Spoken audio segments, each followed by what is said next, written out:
Okay, so let's take a look at chapter 4 and what you'll be doing in chapter 4. And you'll notice kind of right away there's this little piece right here that says 2 weeks, but everything in one module. You'll have 2 weeks to do this stuff. So I've been breaking the chapters up, but every once in a while, you really kind of need to go through the whole chapter before you can start working on the problems, at least effectively. So I like to give this chapter 2 full weeks. Don't wait till the last minute to start these because you will end up putting yourself behind and it will take you some time to go through them. Okay, so we've got quite a few things in this chapter.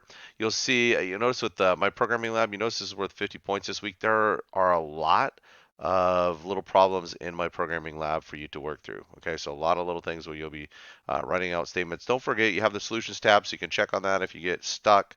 But that's a good place for you to be learning these things. And I would definitely, as you go through the chapter, work on these as you go through section by section. Okay, and then you'll see programs below that. I may change some of these up. I'm still kicking it around a little bit, but we'll see. But I wanted to point out one of them here. So the Roman numeral calculator. And if I click on that, make sure that you are reading in here what these require. So like for example, when you come to this one, it says use a switch statement. Now this is something you'll learn about towards the back of the chapter. Make sure you're using that exact way to do the problem. Okay, so that's something that you want to really pay attention to the requirements. Okay, so look for that. Also, input validation. So you see on this one, decide what should happen if because we're asking for a number between 1 and 10.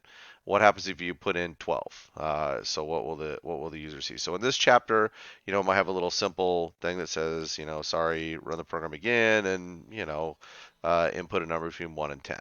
Okay, next chapter when we do loops, we'll be able to keep it going until the user gets, the, the right set of data entered into the input. So anyway, so we've got that piece to think about too as you're going through them. So think about how you're going to do this. For now, it'll just give them a little message and we'll end the program. But next chapter, like I said, we'll expand that. Okay, so really pay attention to the requirements that you have in here as you're doing the assignments.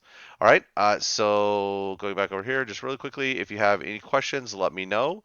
Otherwise, get started on chapter 4. And again, don't wait till the last minute to get these done because it will take you a little bit of time to get through here and figure out how to set these up and all that kind of stuff. So don't just because the programs will all be due the end of the second week doesn't mean you take the whole first week off. So just throwing that out there.